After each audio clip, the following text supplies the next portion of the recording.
Hello Internet. I just wanted to make a quick and dirty video about this HP Proliant DL980 G7 because there is not a whole lot of resources about it out on the internet. It is basically just a Proliant DL580 G7 that HP just bolted another processor drawer onto. So instead of one, we have two, each containing up to 4 processors and 16 cartridges for RAM. 16 cartridges, up to 8 sticks on each board for a total of 128 sticks of individual RAM. That is almost 2.5 pounds of RAM. So it has sustained some shipping damage. These levers don't go flush with the case, and this, whatever it is missing. But otherwise it seems to be in working order. I had it shipped all the way from Italy to Denmark, and for that I have to pay more than I paid for the unit itself. Happy with my purchase. I kind of wanted it just for the size, because there's not a lot of systems like it with this design here. 8 processors in one chassis. So the way that HP managed to put 8 sockets in one server on a platform that only officially supports 4 sockets per system is with this, what they call the XNC module. And that is almost the same as what IBM would sell as the QPI link. They had one cable that could go between 2 servers and make them behave as one. HP just did the same thing, but with this homemade proprietary thing down here that has to have this tumor of cable sticking out of it in order to work. But I believe it's the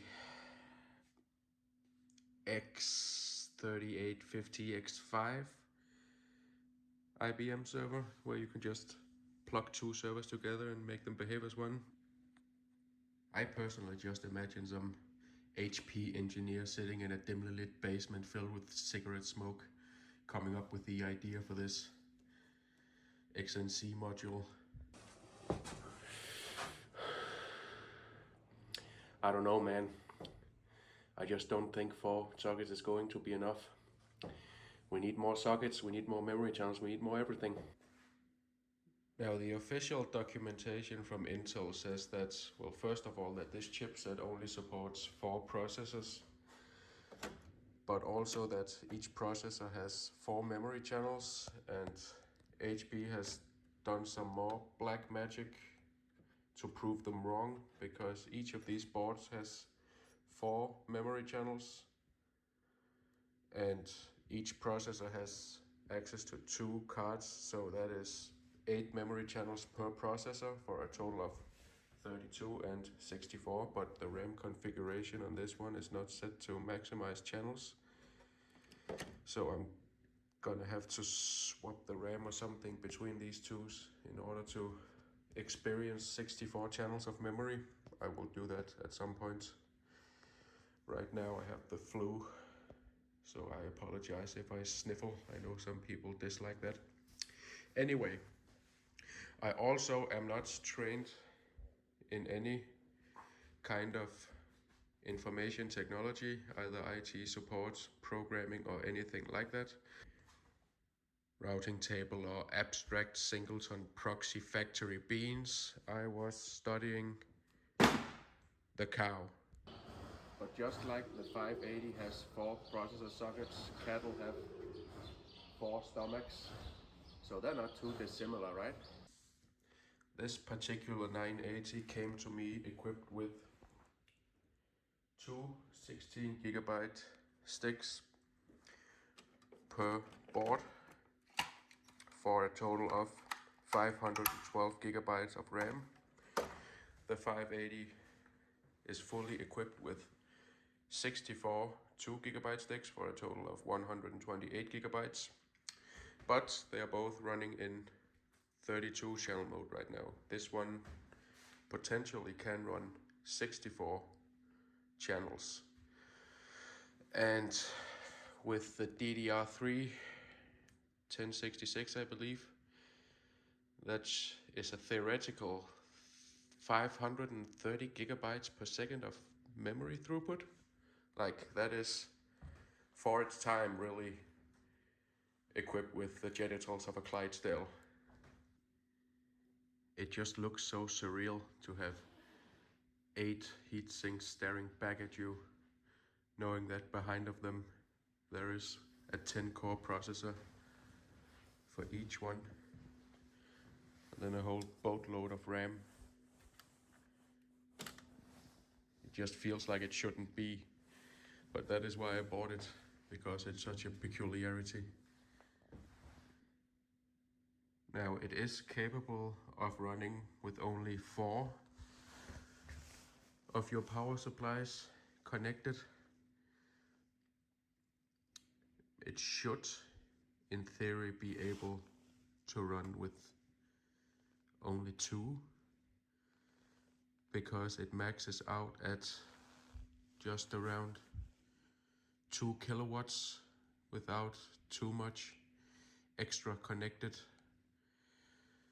in the PCI. Right now I have a 980 stuck in there.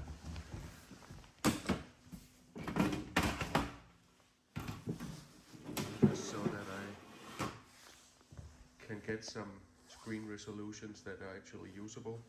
You can get these cables on eBay, they are very abundant. That just connects to this backplane here for PCI power, and that draws from the power supplies here. So you would probably have half of them connected to a second circuit, like a UPS that is connected to a backup generator or something, so that it has power even when the grid goes offline. But it also has failover capabilities on top of that, so it should be able to run on 2.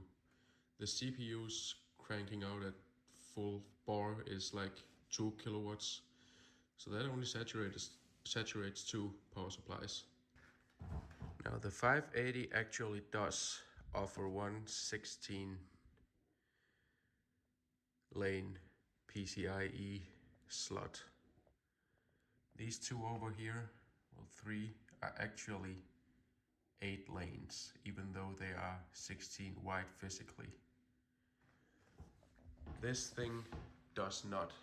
It doesn't even have the extension.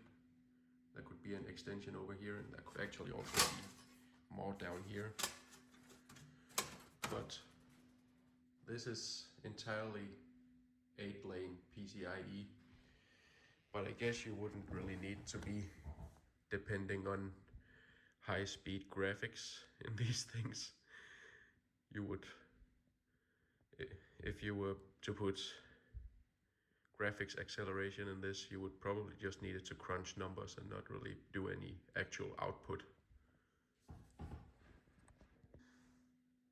Oh, and also side note, it is such a pain to get Windows to recognize the Ethernet chipset for this setup. It is the exact same over here. The drivers are very unstable. But that is basically where your SAS controller, the ILO, and everything else lives. The motherboard is just an interconnect for everything else. This is the where the management lives, and you can get an SD card in there for Proxmox, because, well, HP obviously didn't sell very many of these, and I am not educated enough to say exactly who would be buying these. My guess is it is for the crowd who has a giant monolithic database that they are not ready to call up IBM Salesforce to get a quote on a mainframe for. That is my theory anyways, because if you are just running a virtualization cluster, you would just get a bunch of these instead, because if one dies, you are only losing 40 cores instead of 80s. But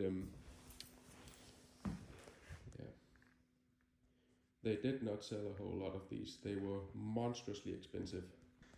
Because just pretend for a second that this 1U Proliant is contemporary to the G7s. It is not. It's a Clover Town, Harbor Town, something DDR2 trash. But you would get a much higher compute density with just 8 of these instead of this thing. Like, you would get twice the processors, right? You get 1 per unit on this, and you get 2 per unit for this. Even more if you choose blade servers. That is probably what was actually purchased for virtualization in this era. But again, don't quote me on that. Now, I have just spent a long time switching the RAM around between the shelves here. So now the 980 should have 128 gigabytes in 64 channels, and the 580 should have 512 gigabytes in 32 channels, hopefully, because these cards really do have some interesting rules for installing the RAM, and I hope I have followed them correctly. Are you excited yet? And after a quick little memory read benchmark, we can see that well, it doesn't announce it, but it is apparently 64 threads or 64 channels of DDR3 is about equivalent to 8 channels of DDR5 6400. But you would never buy this system because it is equivalent to that. This is immensely power hungry, and it is of course also lacking various CPU instruction sets, which makes it very inefficient. So though it may have enough power to be usable today, it is very much not power efficient to do so. So that was my quick and dirty tour of the Proliant DL980 G7. Take care.